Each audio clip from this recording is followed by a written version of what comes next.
Human trafficking is the exploitation of unmet needs. We all desire survival, affection, belonging, love. We talk about love. We all are truly desiring to be loved and known and seen. And a lot of our victims have this skewed version of what love, affection, attention, belonging is. The trauma of human trafficking, it strips autonomy, it strips dignity, it strips your ability to have voice and choice. I always say I came into this organization because I love my children so much and hoping that I'm planting healthy, understanding seeds that they can make really good choices as well. If something doesn't feel right, it's probably not right. There is a way for you to say something because it could be the only time someone said something on behalf of that girl.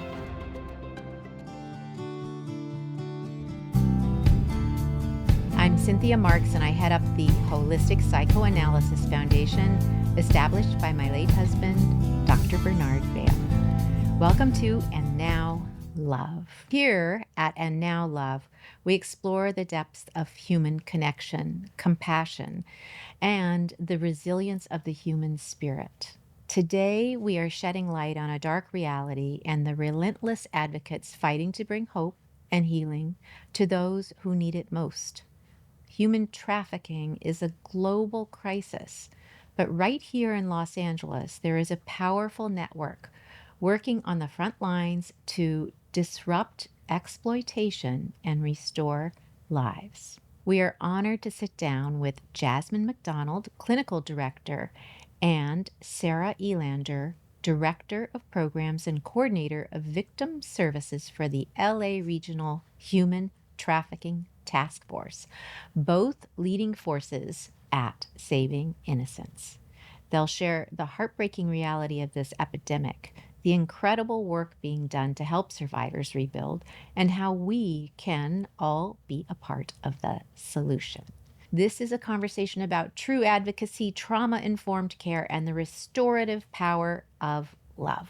Thank you for being here. We're all about love. And I know that what you're doing is tough work, and it has to come from a place of love. Yeah, truly. Absolutely. Yeah. Absolutely. We're honored to be here. Thank you for taking a moment to share. And so first, tell us about Saving Innocence. How long has it existed?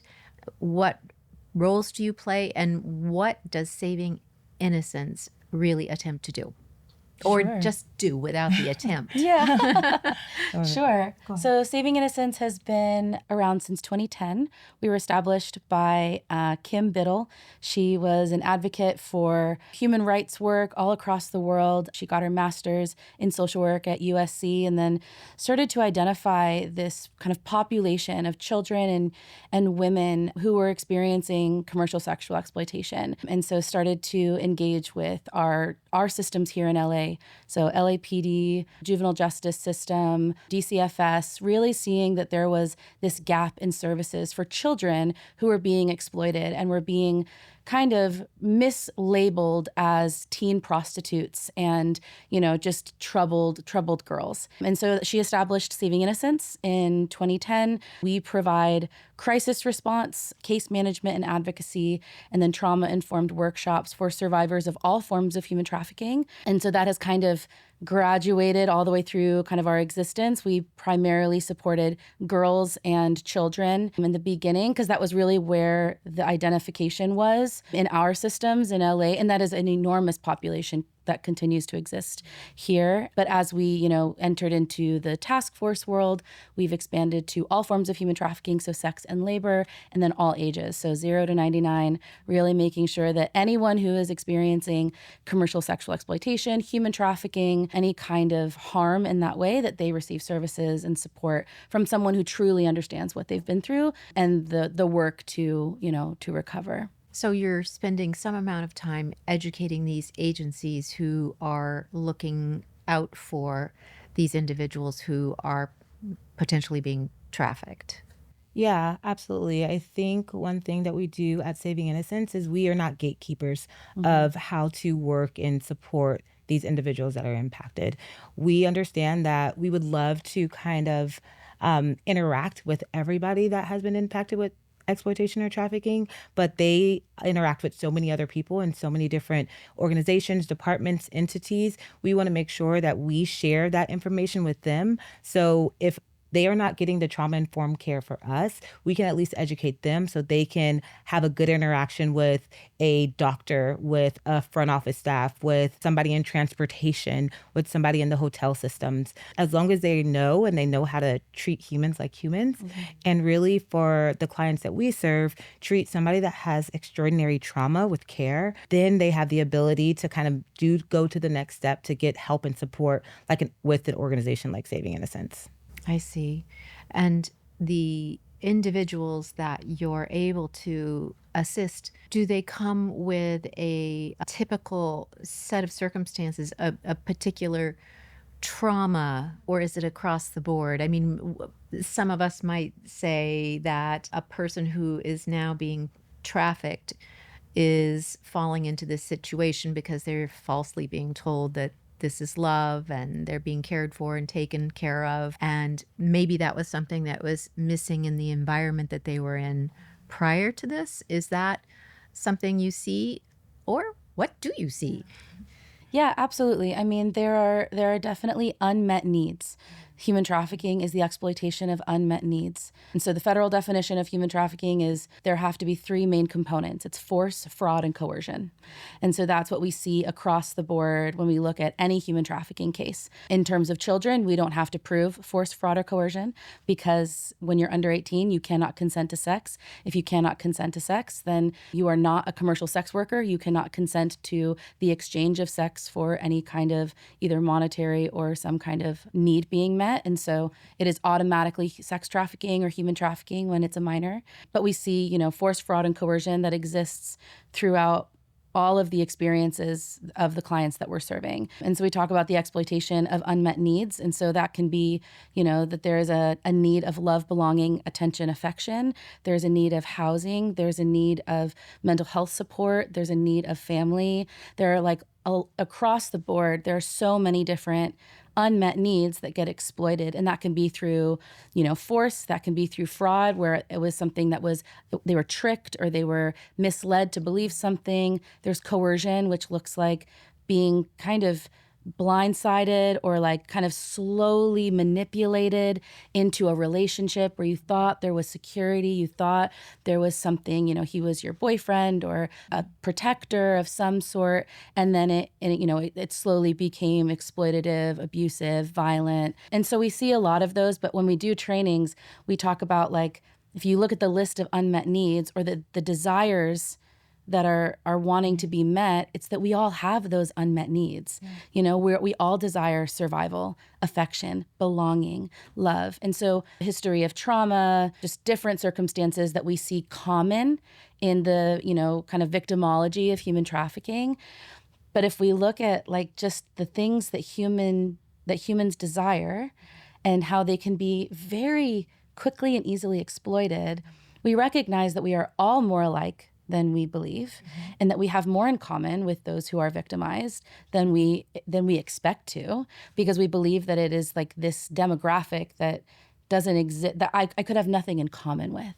When we talk about love, we all are truly desiring to be loved and known and seen, and that is the core of what we're seeing a lot of the children and young adults, vulnerable adults experiencing. Well, I really appreciate that. And I think one of the things we talk about here, and I'm learning over the course of doing all these podcasts, is really just that we have ever so much in common. And the people that we choose to, for whatever reasons we choose to exclude or shame or consider bad, are dealing with issues like we're dealing with issues. And if we can all just discover, sort of the trauma that we're carrying, what it is that we use to protect ourselves, the systems we put in place, and figure out how to get back to what we really are, which is, just this good little bundle of love, then I think we can really figure out how to look people in the eye with compassion instead of this, major judgment.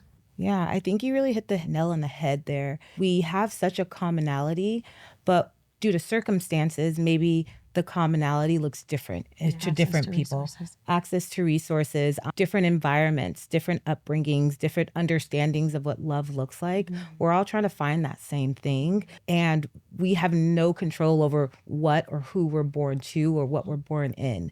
And so you can only play the cards that you're dealt.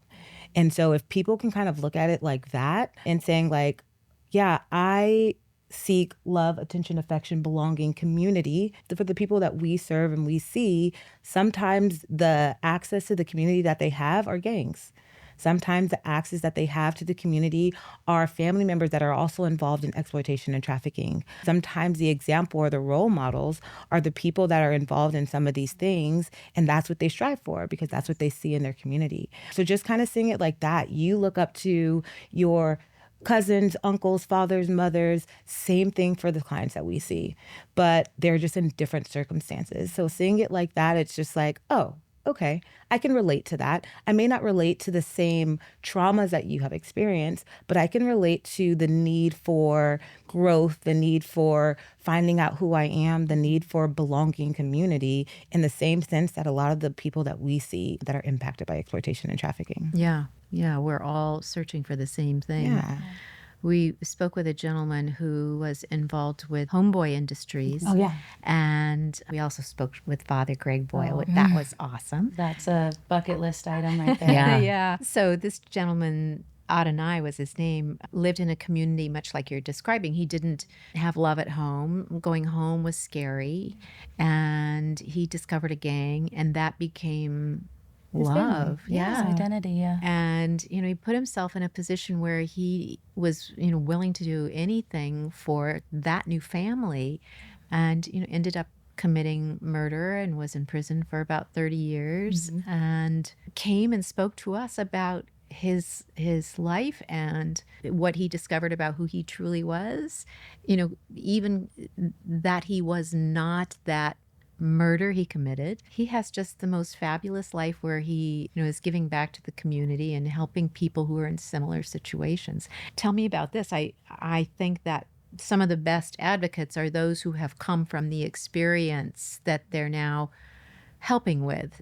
Do you find that any of the individuals that you're assisting come back and say, how can I now help this community because I realize this is not my path and I don't want it to be anybody else's path? We have had several people with lived experience on staff and offer that support to younger people or some of our younger clients, that as a role model of like, this is what I've experienced. There's a shared experience here. And so kind of offering that support and mentorship, working through that trauma.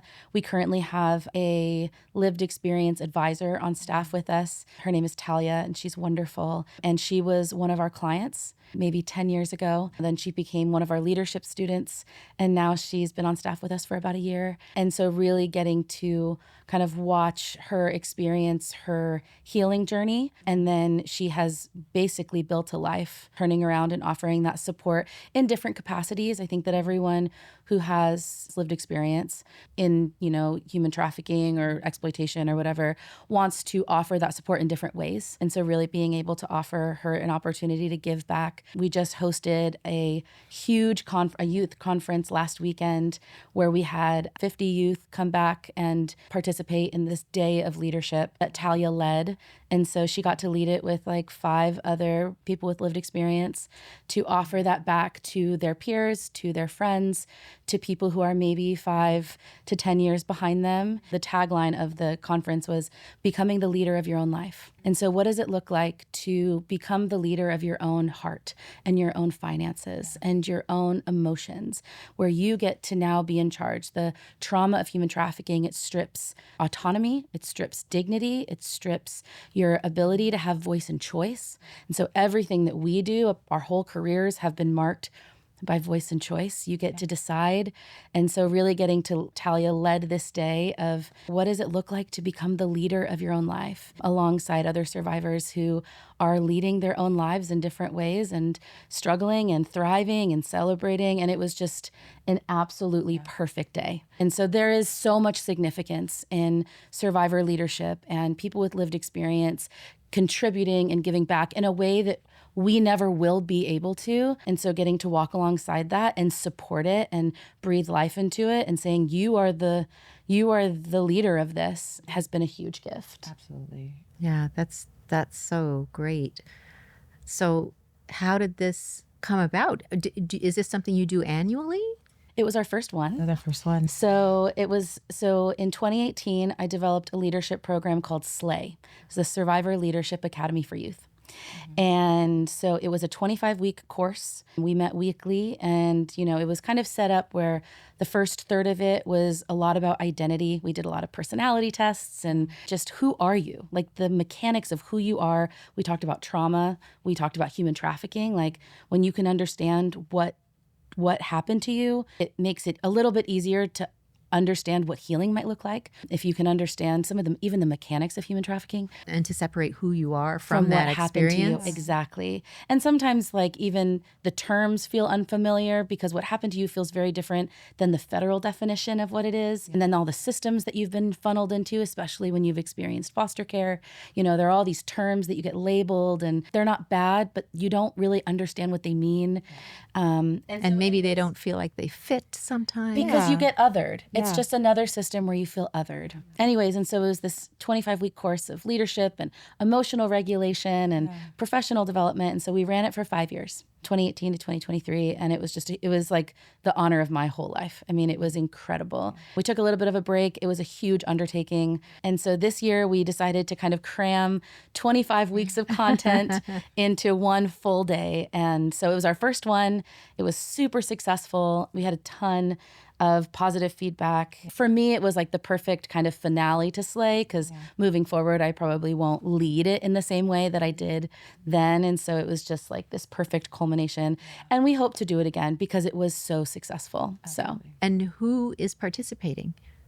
So it was kind of a mix. We had a lot of clients return. It was funny, as I was watching the registrations roll in, I was like, All these oh, I haven't seen her in years. Aww. And so they're all still connected in a lot of ways. And so we had a lot of former clients. A lot of new people that just heard about the conference and felt related. And we had some clients that I met there that were not our clients, but were people that were somewhat system involved and just heard it through the grapevine and was just like, I don't know if I had the greatest experience with maybe service providers before, but let me try this out and let me see what they're about. And I think it was just like a great introduction of the community that we try to build within Saving Innocence. They were able to build community with each other. The space allowed them to have and sit and have conversations and take pictures with each other without workers or providers constantly over their shoulders and saying, what are you doing? But they also had the opportunity to sit in workshops that were co-led by people that have lived experience and professionals to talk about some of the things that may be a little bit uncomfortable or taboo to talk about in their own communities because their own communities may not be aware of some of their past or some of their past trauma.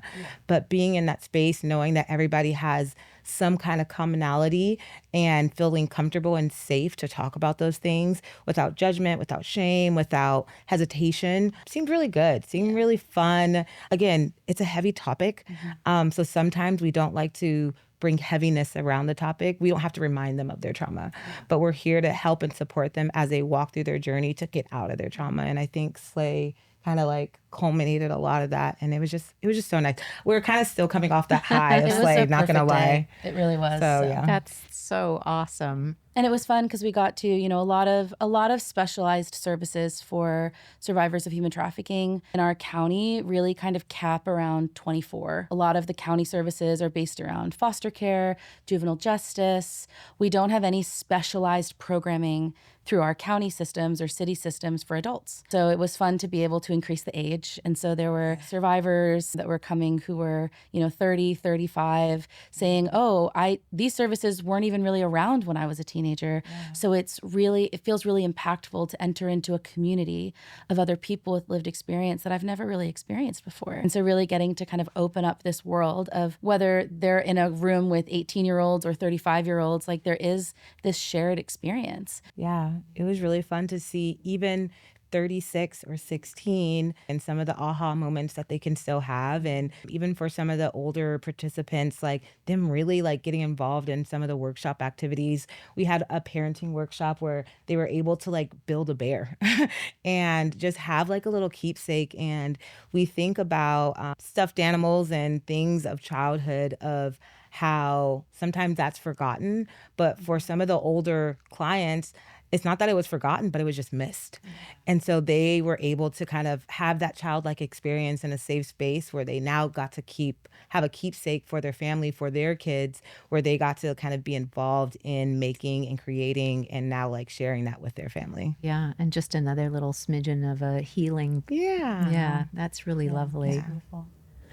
So, is it typically younger people that are being trafficked because they're more susceptible, more vulnerable, say under the age of 18? I mean, there's a really significant population of children who are being trafficked, specifically in LA. There is the obvious vulnerability of childhood. We have a significant foster care system, foster population in LA, which creates an additional world of vulnerabilities. And then there's also the love, belonging, attention, affection. There's just a lot of that gets interrupted through foster care. And then there's a lot of just skill development that's interrupted through foster care. So we see a significant population of children and then vulnerable adults and young adults, especially in the transition into adult life. They're not in foster care or having a nexus to foster care.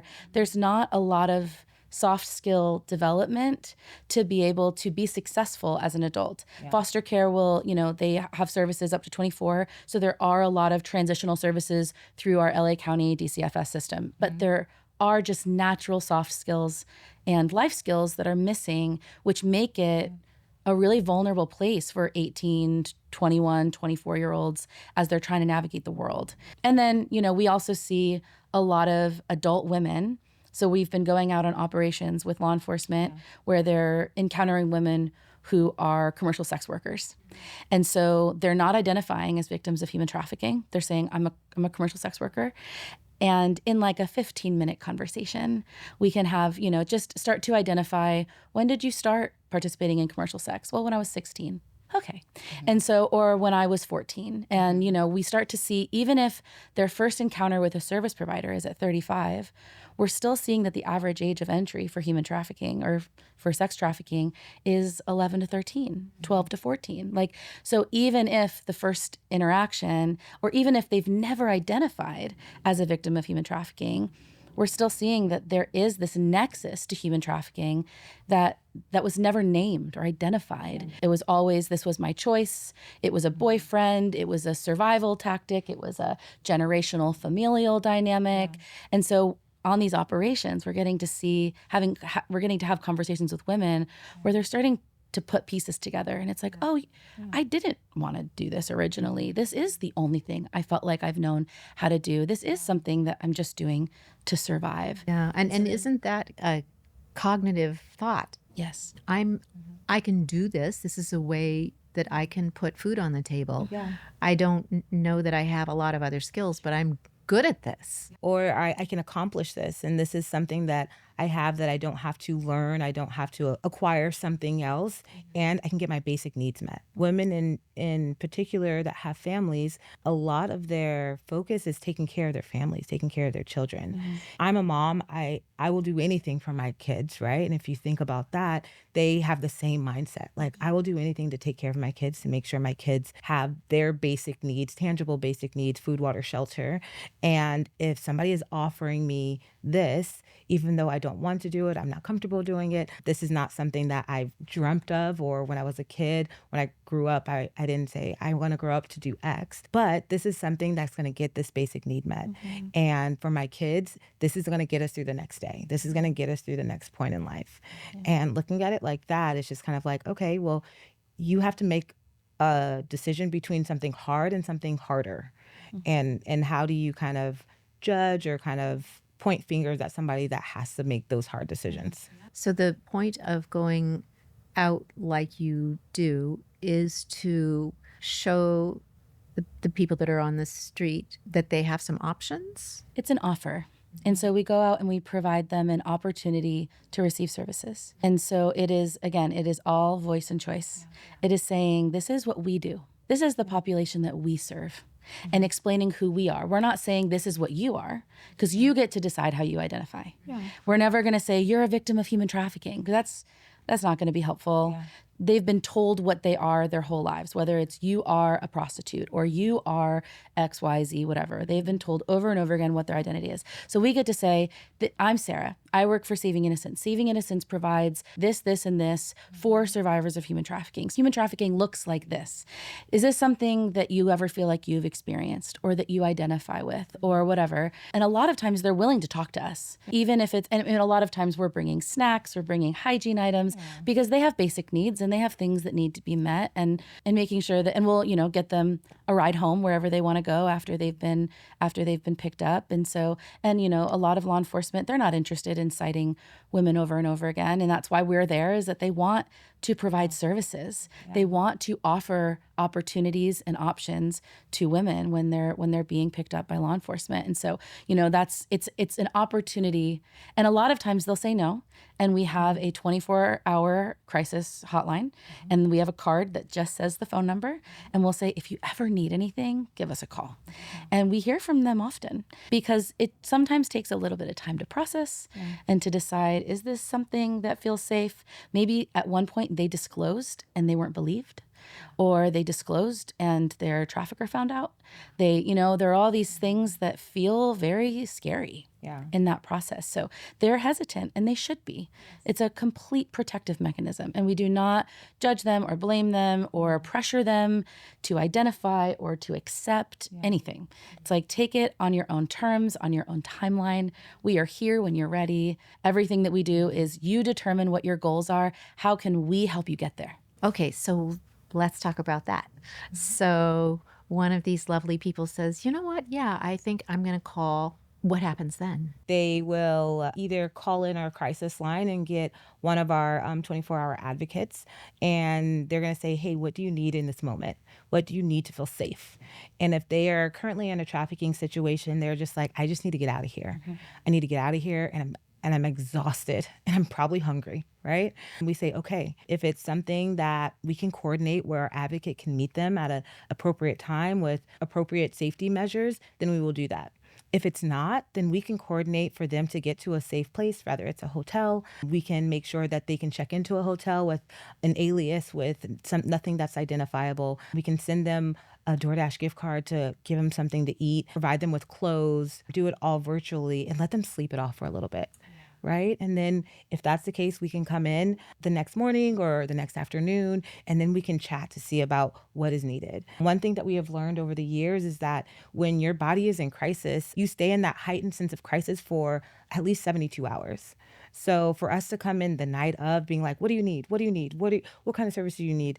It's going to be hard for them to process, for anybody to process while you're in that kind of survival mode. So we give them time to sleep, to rest, to kind of like process and to come down to baseline, to say like, hey, how can our services help? And sometimes our services are, I was trafficked and I was taken from a different state and I just want to go back home to my family. And we're just like, okay, that's something that we can do. Let's get you on a plane. Let's call your hometown and make sure you have somewhere safe to go, or you're connected to another organization like us in your hometown. So we know that we're just not sending you back into a situation without any resources, right? But for some of our LA-based individuals that are being trafficked, we're here to help and support. One thing about Saving Innocence is we go all over Los Angeles County.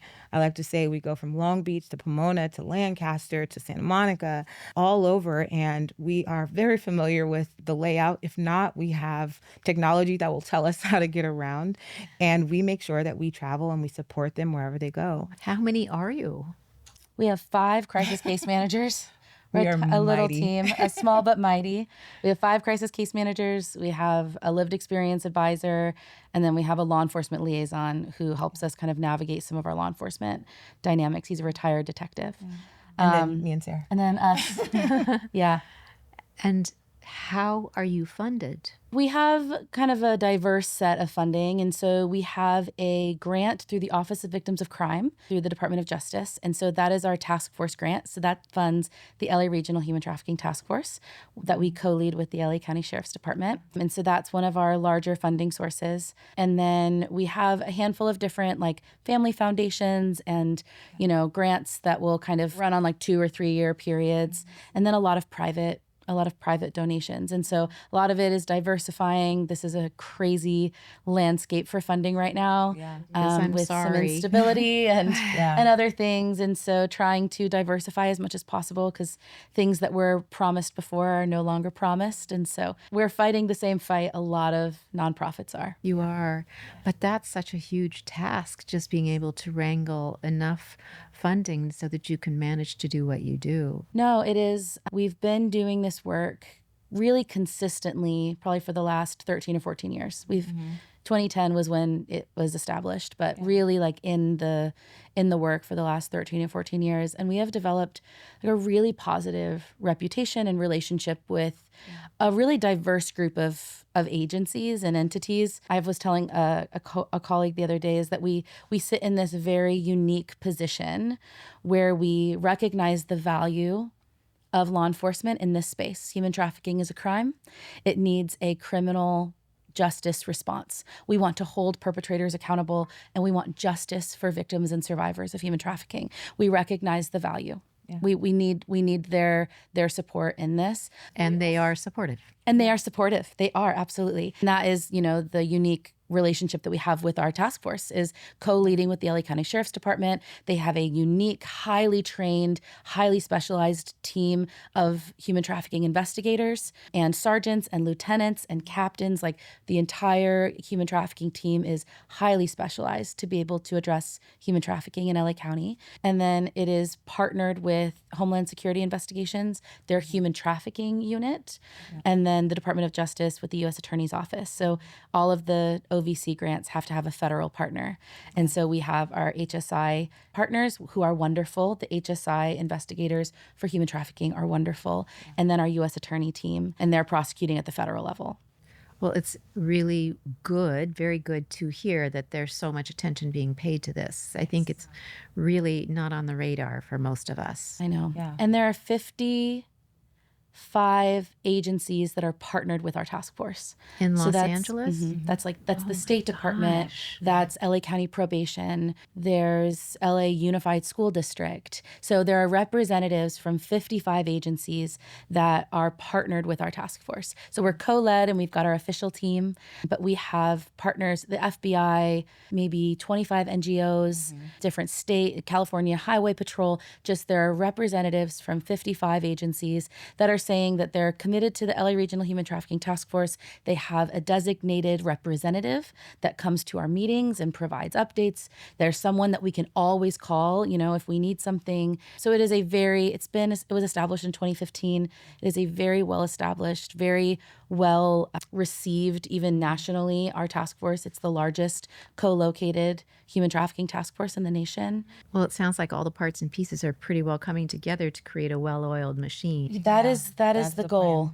Yeah. Which isn't always the case with our various organizations. We're trying to all support one sort of desperate cause. It's sometimes hard to be coordinated. So that's really lovely to hear. I mean, it's difficult, but it is a lot of moving parts. It's a lot of commitment from different agencies to give a designated person in a time where everything is underfunded and our city and our county is in a budget crisis. And so being able to give one investigator from some agency is a cost. We're very, very thankful. It is, they're working overtime trying to address the issue. And, we're honored to get to partner with them and also get to kind of share the trauma-informed, victim-centered, kind of the public health approach, recognizing that we have to swim upstream to be able to not just address the crisis response and the intervention of human trafficking, but to look at the systems that create vulnerabilities for people who are victims and people who are victimized. And do you find that this is the trafficking issue? Is it growing in our county? I think so, yes. I was talking to an officer from LAPD the other day, and he was talking about how the age that they're finding girls in South LA is getting younger. They were talking about how human trafficking is getting younger. And I was like, I'm not sure it's getting younger. I think we're identifying them earlier. I see. Because I think that our education, our training, our understanding, our their expertise in being able to identify is getting better. I think also like we have the language of what it is. I think we're not mislabeling we're not mislabeling people as sexual abuse victims or as child abuse victims. Now we have information definitions of what human trafficking looks like, and they have the education to say like, yes, it's child abuse, but it's also human trafficking, or yes, it's sexual abuse or rape, but it's also human trafficking. And so how do we make sure that we address not just the trauma that we expect, but the underlying trauma that's happening as well? So maybe it's not a growing population, but a growing awareness of the population. I think it's probably both. Yeah, a little bit of Because both. with the increase in social media, it is large, and just the increase of online activity. There's so much human trafficking that happens on the dark web. Yeah. And in underground, online communities that we didn't have 10 years ago. What does that look like? Is it? So one of the things that we talk about a lot in training is that there is a new trend where children are being targeted on the game called Roblox. It's a kids game. It's targeted for like 5 to 10-year-olds. It's where they go into this world and they build their own little communities out of building blocks. And if you're of a person of an older age, think of Sims, the game Sims, but a newer version of it. Yeah. And so children go on these apps and there's a chat feature. They can talk to anyone in that world. It's a little virtual reality world where they can engage. It's not their face, but it is, these kind of... And it's a seemingly healthy It's thing seemingly, to do. I mean, there are parents that let their kids on Roblox all the time. The FBI has been doing a lot of investigations because they've seen an increase in children who are targeted for different nihilistic extremist groups and different, trafficking communities where they are engaging with children on Roblox, and then they are pulling them off of Roblox onto Discord.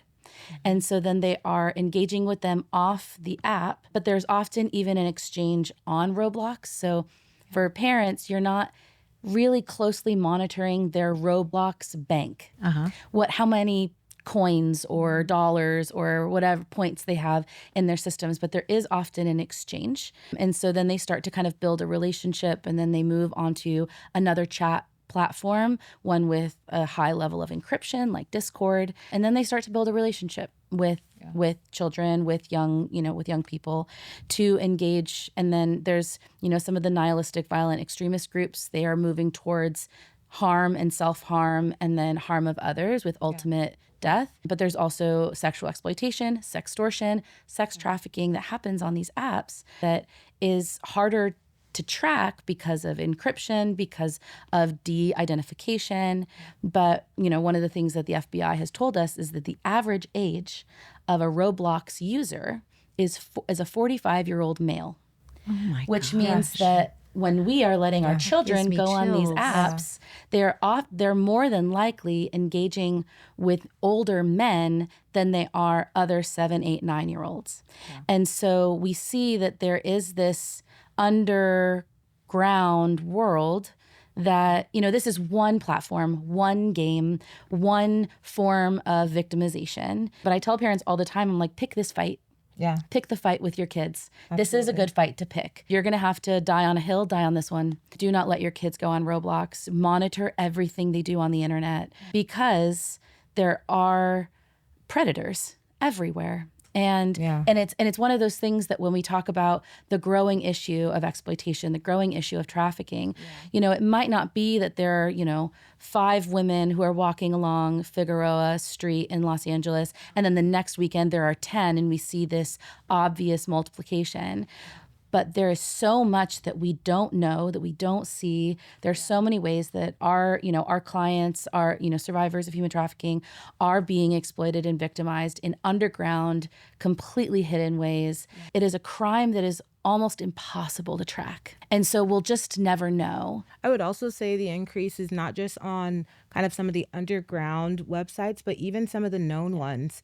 If you think of like Instagram, Snapchat, Cash App, TikTok, all these things that are really meant for social interaction and social excitement are also being used for an exchange of X, an exchange of pictures for money, an exchange for a way to meet up with people, a way to provide or offer sex trafficking for buyers, whatever that looks like. And it's really hard because there's also like dating sites that people meet on some of these things, and having it being posed as one thing, but actually another, it's becoming really hard to kind of understand and kind of pinpoint and identify, is this actual sex trafficking or is this something else? Oh my gosh, there's so much to wrangle. So much to wrangle. Can it be fairly blatant on a platform like TikTok or Instagram? I mean, little me would probably not see it at all, but could it be a pretty obvious thing that's going on? Yeah.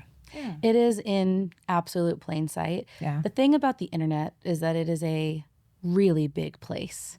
And so if you type in the right things, if you look for the right things, it's blatant and obvious. It might not be on your algorithm or my algorithm, but if you look for it, you will find it. It's blatant. It's, abuse is blatant. Violence is blatant. The like outward judgment of people who are experiencing commercial sexual exploitation, blatant. And so we see it in different ways. We'll have clients show us, videos of them being dragged by their hair down the street that are posted on TikTok. And so it's like, this isn't just something that happened to me. It's now something that lives on the internet forever. And so it is a tool that is used to recruit and to exploit. It's also a tool to humiliate and to hold people emotionally captive. And it's also a tool for others to chime in on something that is now harmful to them. Right? Comments. We think about comments. We think about internet bullying. We're doing that on top of a trauma, on top of other things that are happening to them. And now they're trying to navigate this new system that in our time, we didn't have to navigate all that stuff. And so they're navigating this new thing with these old traumas and kind of trying to figure out what's right and what's wrong. And a lot of our victims have this skewed version of what love, affection, attention, belonging is. And sometimes as we're talking to them and as we're having these relationships, as teaching them about what healthy looks like, there's a lot to untangle. There's a lot of wrong truths that we have to kind of help them discover on their own. That's tough, isn't it? Yeah, we're all so imprinted, we just know this is the truth because this has always been my truth. It's a lot to give that away or give it up, Yeah, and if you think about kids, like you want them to grow up with this sense of understanding of who they are. Oh, for sure. You want them to be strong, at least for my children, I want them to be strong in knowing who they are, being able to speak up for themselves, being able to believe what they know is true. And for some individuals that have a history of trauma, their truth is something unhealthy. For some people like us, like providers, are coming in and we're just like, hey, let me show you something new, right? Or I'm just here to give you a crisis bag. I need nothing in return. And that is something unfamiliar to them. Because everything's a transaction.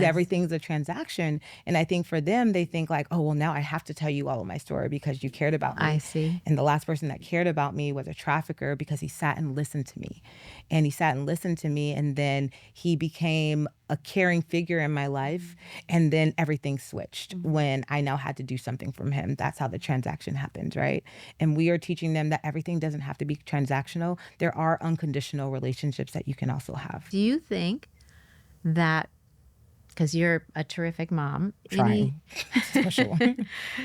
Do you think that any of what you've learned through your association with Saving Innocence has helped you understand more what being a good mom is? Like being able to give your kids real agency? Or did you just come prepackaged? No. Totally. The package is still being created right now. I think yes, and it also has took me into some of the really darkest places of the world that makes me so nervous for some of my how my children are being brought up, right? I always say I came into this organization because I loved my children so much. If I was going to spend time away from them, it had to be something worthwhile. It had to be something that was improving the world that they were going to be living in as adults, right? When I first started this job, I came home and I was like, okay, Bailey, let's talk about this. My daughter's name is Bailey. And she was just like, whoa, Mom, like, what are you talking about?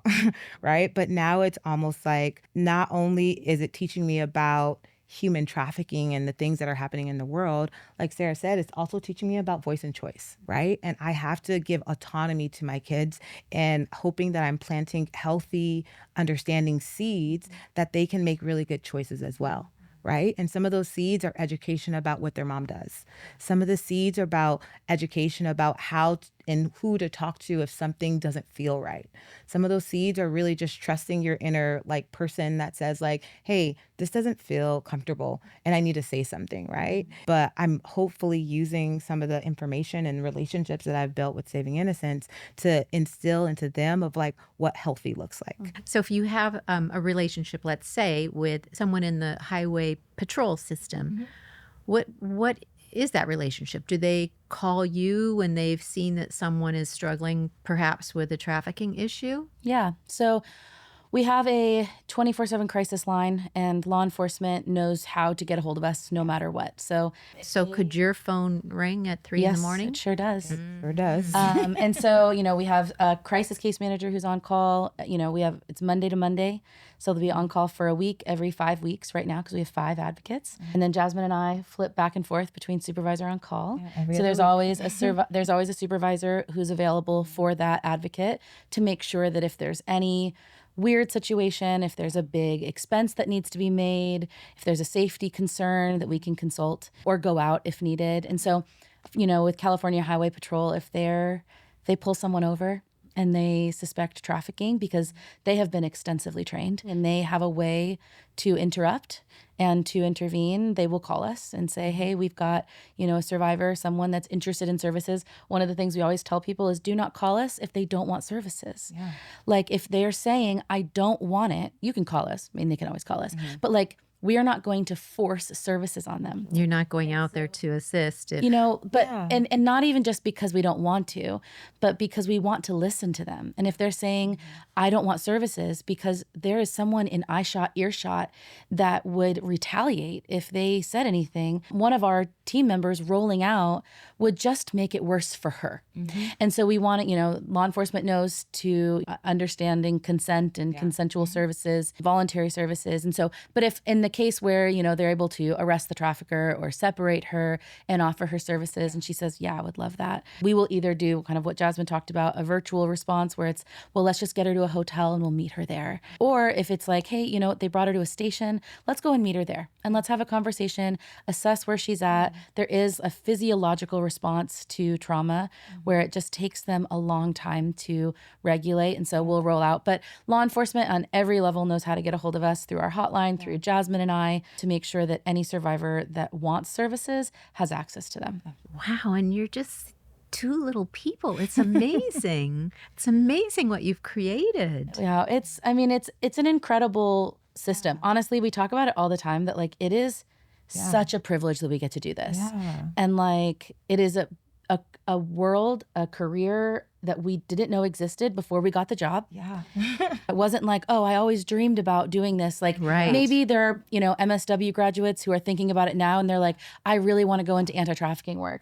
But in 2013, 2014, it wasn't on your radar. Not on our radar. And so when we started, training and onboarding for our roles was very limited.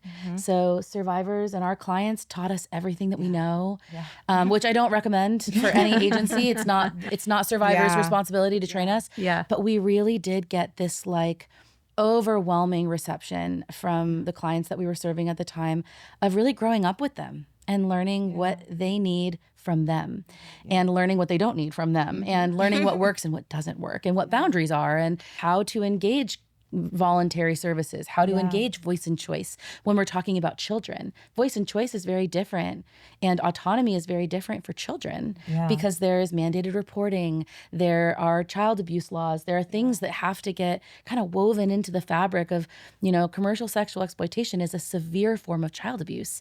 So all of a sudden, when we're identifying a child, all of a sudden that enters into the world of foster care. And now now DCFS is involved, and that's its own trauma. And there are all these things that kind of get unpacked that we just never really knew about. And so getting to do this work and building this little team, we both started as crisis case managers and now getting to lead this team of the world's most incredible advocates that we're so proud of and so proud to work with.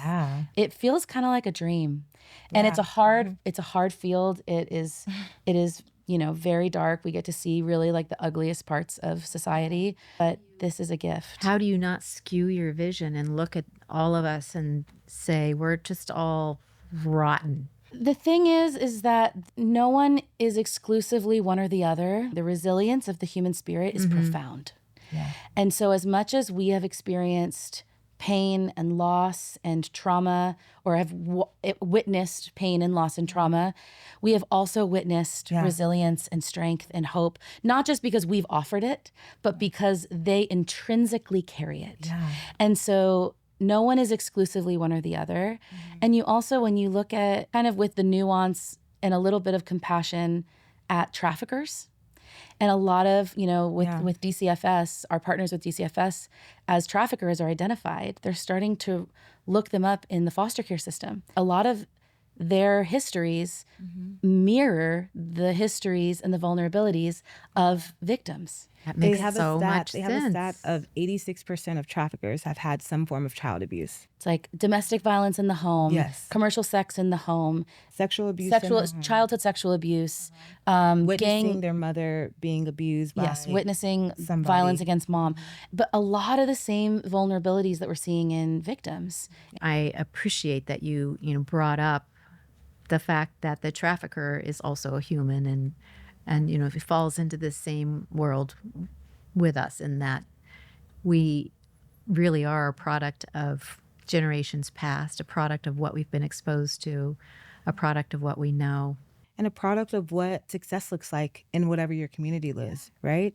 If the trafficker and the members of the gang are the people that are also buying the groceries for my family, why would I not be looking up to them? If I'm in a community and the safest people are the people that are a part of this organization or a part of this trafficking situation or gang situation, I want to feel protected. I want my family to feel protected. I'm going to make sure that I'm in a protected space. So they're putting themselves in situations that allows them to survive in the environments that And those are the ones who are successful. And those are the ones that are successful. And they're the ones that are who they're looking up to. It's the model. And whether they know what we have deemed right and wrong. I mean, it is criminally wrong. So no one's going to say that like, well, it's subjective. It's not. And it doesn't dismiss the criminality of it and the evil nature of it at all. But addressing vulnerabilities that contribute to victimization, we can also address vulnerabilities that contribute to, the development of traffickers and abusers.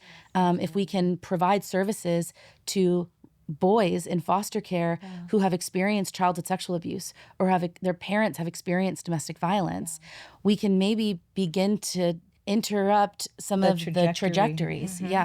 Instead of just letting them kind of run their course, which is right now what we're doing. I think one thing, even in our mission, we really strive to like break generational disrupt cycles of abuse. Disrupt cycles of abuse.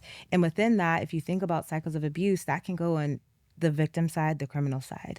The way that we disrupt it is a lot of the times we focus a lot on the victims, but even disrupting an individual's ability to be a trafficker. And it can be male or female. We've seen female traffickers that have been groomed in different ways. From victim to trafficker, because that is their trajectory of success in their community. Survival. It's survival. It's, hey, I don't want to get beat anymore. And because I don't want to get beat anymore, now I'm going to do the best that I can to move up in this company. Tell me how that's different from a teenager working at McDonald's and trying to move up to a manager position. They have that same mindset, but it's just a different space that they're in. Not to disregard some of the really hard and evil things that they do, but if that's all they know, if that's the communities that they're in, but you can't be what you can't see. And the things that they see are, I need to survive this trauma to get to a place of success. That's why even within Saving Innocence, we try to expose them things like our Slay Conference. We try to expose them to different schools, different colleges. We try to expose them to different career paths. We bring in people from so many different backgrounds, from lawyers to doctors to attorneys to doulas. These people are not just leading workshops, but we find these people within their community. So once we are gone, we like to say we work ourselves out of a job. They still have the connections to different people within their community. So they don't have to reach out to Jasmine and Sara anymore. They can reach out to the doula that they found at the Black Women Wellness Center. Yeah, that's a terrific idea, because they can't just rely on the two of you as much as that. We don't want to create dependence. No. The whole point is to create independent, self-sufficient, and thriving people. And just giving them opportunities, connections, resources, all of the things that contributed to their vulnerability.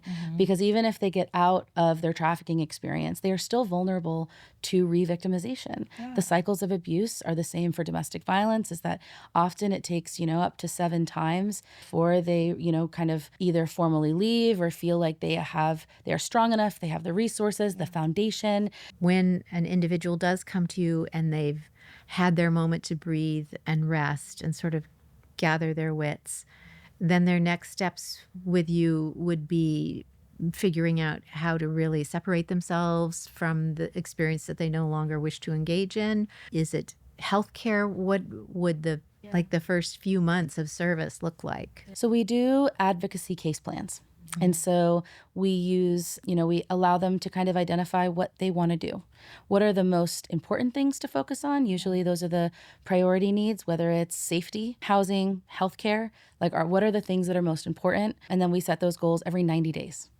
And so we, make sure that our advocates are kind of engaging in realistic, they're SMART goals, so specific, achievable, time-sensitive, goals, so that we are moving them through exactly what they need. And that is individualized entirely. If they have criminal charges, because there's a lot of forced criminality in human trafficking where they're forced to commit crimes on behalf of their trafficker, whether it's robbing a buyer or robbing a store, assaulting someone, stealing a car, and so they have criminal charges that we can help them navigate, what that looks like, seeing if we can advocate for some kind of dismissal. All of that is really individualized. Every 90 days, we're reestablishing, okay, what goals did we get done? What do we carry over to the next? And then how do we, what's the next phase of services? And where are they typically living, or is there no typical? There's no typical. There's some of them are at home. Some of them are unhoused, and a lot of their services are coordinating shelters, transitional housing, Section 8. What does it look like to establish housing? We can't apply for jobs until you're housed. There's no stability in being able to get to a job on time if you're unhoused. And so working through that. Some of them are in care facilities if they are minors, working with the DCFS system. Some of them are just kind of like couch surfing. That is a form of being unhoused, but just trying to figure out where they can land, and just trying to figure out what that first stability of getting them housed, and then kind of moving on to what are you dreaming of? What are some things that you really want to get involved in? We've had clients go to college. We've had clients go to technical schools. Start businesses. But that is after we kind of establish that baseline. Are individuals that are in the foster care system particularly vulnerable to trafficking? Oh, absolutely. They say a youth that runs away will encounter a trafficker within 72 hours when they live in an urban community. And if you think about it, if you were a kid and you ever run away, you don't really think about all the things that you need when you run away. And traffickers are not stupid. They go in vulnerable areas. They go to where people are in need of something. They go to bus stations, government buildings, to neighborhoods that may be low income, and they can ride around. And if they see somebody walking on the street, maybe with Sitting at a nothing, bus stop. they're not going to say, hey, I'm a trafficker. Can you get in my car? They're going to say, hey, are you hungry? Do you want me to take you to McDonald's? And they sit and they talk and they sit and listen. And they listen to their story. They relate to them, to their story, because sometimes, again, traffickers have their own trauma. And now they're connected to them in ways that maybe somebody didn't have the time to sit down and listen to them. And so now it's just like, hey, you sat and listened to me. You care about me. And now I'm going to care about you. I want to do anything that makes you feel cared about. And then that's where trafficking can happen. And there's a sense of belonging once you've established that relationship. Youth in foster care, there is an interruption of belonging intrinsically. That's the definition. They've been separated from their families. And is foster care in Los Angeles typically in a home with a family, or is it in a facility that houses a lot of individuals in the same circumstances? Yeah, it depends on the level of what the case is. And so there's, family maintenance, which is just supervision of a family because there's some kind of red flag. There's something that happened. Some of it is complete separation from their family, their guardian. Yeah. So it means that they're removed and they're in a care facility or a foster home. And then there's, no parental guardian at all. That happened early on. And so they're bouncing from facility to facility. Yeah. Or family member to family member. Yeah. But again, it's the instability of not really being able to stay in one place, or based on how you react to something will depend on where you live that day. And if you think about yourself as a teenager, at least myself as a teenager, my attitude went up and down. And I would assume the same would be for some of our clients, or even some clients that may have had extraordinary traumas when they were a kid, and trying to regulate that. And experiencing mental health concerns and anxiety. And then having a foster family saying, I can't deal with this. And now, based on your reaction, you are now bounced to somewhere else. And you say this is a very prominent issue in terms of the amount of people that are being trafficked. So is there any way to quantify that? How many of us are being trafficked? I mean, in the world, there's a stat that was released, I think, last year, that there are 50 million people who are experiencing some form of human trafficking in the world at any given point. And that number is likely wildly underrepresented because that's known. It jumped up quite a bit when they started to include forced marriage as would be a big jump. Identifying that is a form of human trafficking and exploitation. That number jumped it up. I think it was 30 million. It was a big jump. Well, then I'm sure the same would hold true in Los Angeles, that the number that we'd be presented wouldn't really represent it. And that's why it's human trafficking is a very unique crime in the way that every single bank robbery that happens. You know exactly what was taken. You know exactly where it happened. It is documented in explicit detail.